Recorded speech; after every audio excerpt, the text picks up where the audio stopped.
Hi, welcome to EDEC 504, Creating Engaging and Inclusive Early Childhood Environments. I'm Amy Simarusti. Please watch your welcome video so you get to learn a little bit more about me. I'm in my classroom, so that might look familiar from that welcome video. But I wanted to start out each week with a Christian message. And so I have a verse from 1 Corinthians 13:4, love is patient, love is kind. And my little message is called Teaching with Patience.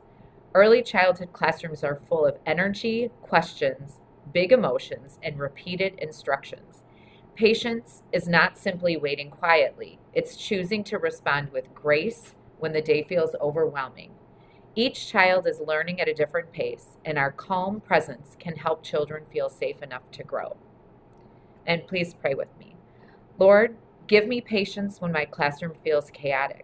Help me respond to each child with kindness, understanding, and love. Amen. And if you're in a classroom currently, a little practice for you. Before responding to a challenging behavior, pause, take one breath, and consider what the child might be trying to communicate.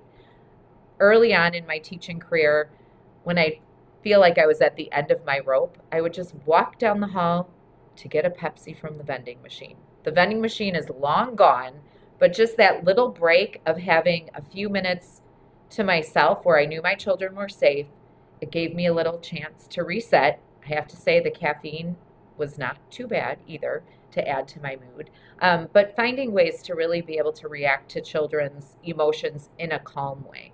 And sometimes that's knowing yourself to say, I have to step out for a minute, or I need to focus on this for a minute, walk over to your desk or your counter and get that drink of water. But really trying to respond with love and grace and patience. Each week there will be a Christian message in your syllabus as well. And I'm not going to read those to you. I know you can read those to yourself, but it definitely always helps me to kind of approach the school year and each day either in prayer, thoughts about my students where I'm asking God for help, and just a reminder that I'm not in this alone, that there is always someone by my side. So this week you're going to be reading chapter 1 of your Universal Design book, and the chapters are very short.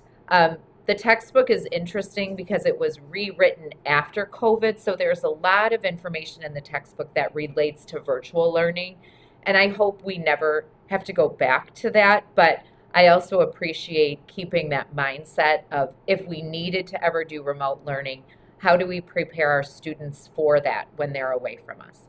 So one of the things you're going to be looking at in chapter 1 is just a focus on the fact that classrooms are changing. We might have classrooms that become more and more diverse. And diverse doesn't always mean the color of someone's skin or the language that they speak. We're looking at family structures and experiences. We're looking at the learning needs, abilities, and disabilities that students may have.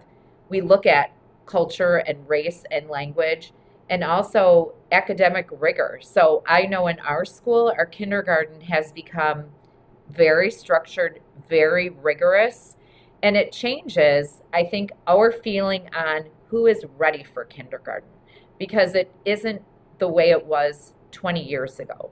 And so we have to look at that academic rigor, and that does make a difference in the type of programming that we're doing. You're also setting up a classroom using developmentally appropriate practices. And you may have heard this in other courses, but looking at and understanding a child's development. So just knowing child development is valuable.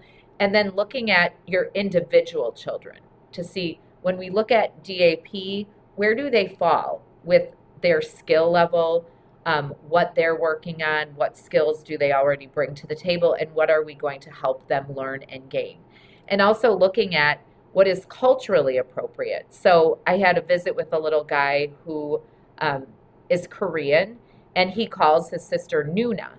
And I didn't know what that was. And mom said, oh, Nuna is what a younger brother would call his older sister.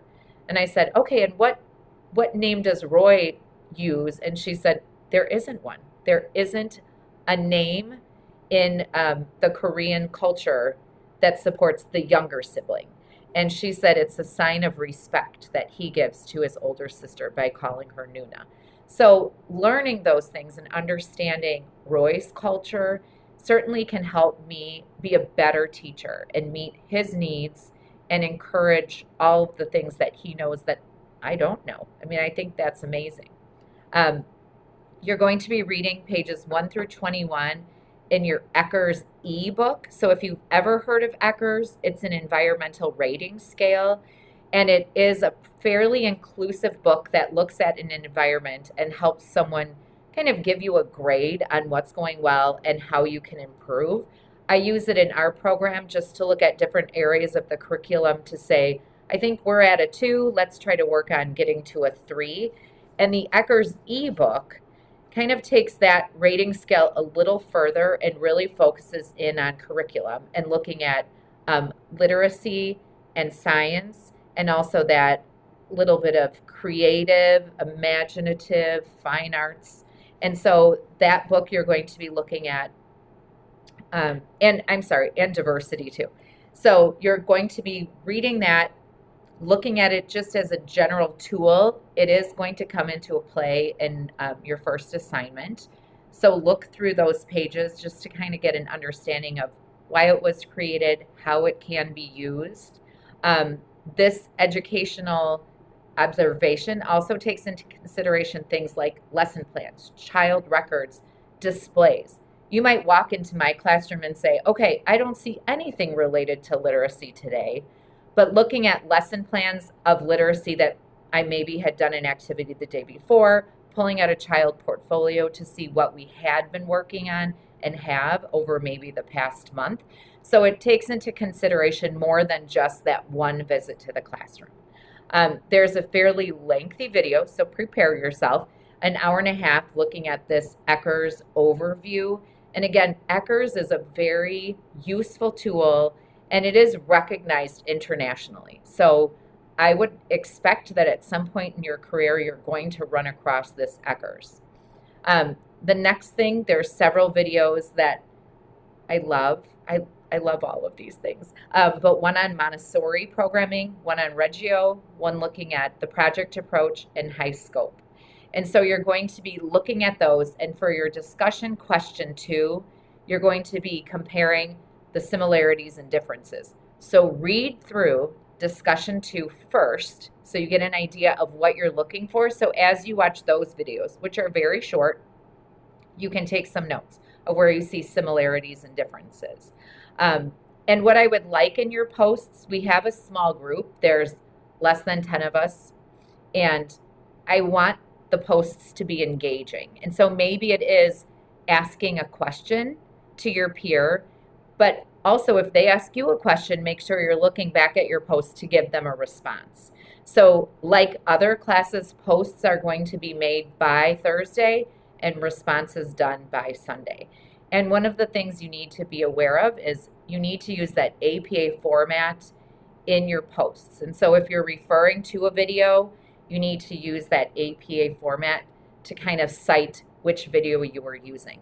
So in an announcement for this week, I also have given you a little tip on how to make that piece easy.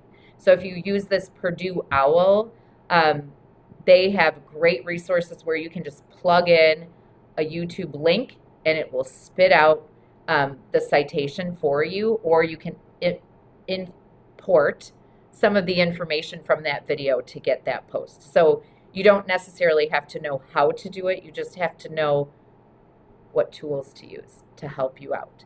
And then discussion question number 1 is where you're going to introduce yourself, and it gives you some tools to use for that. I always record a video on my computer, and then I upload it to YouTube and I give you the link. That is what has worked for me in the past. And then one of the things you're working towards, assignment number 1, is due on September 6th. There's going to be some videos to watch, and then you're going to evaluate that environment using that Ecker's E scale and using the remainder of the book. So the reading this week introduces you to Ecker's, and then the remainder of the book gives you the scale on what you're looking for. So again, read through the assignment, read through the book so you know what you're looking for to kind of monopolize that time that you're using.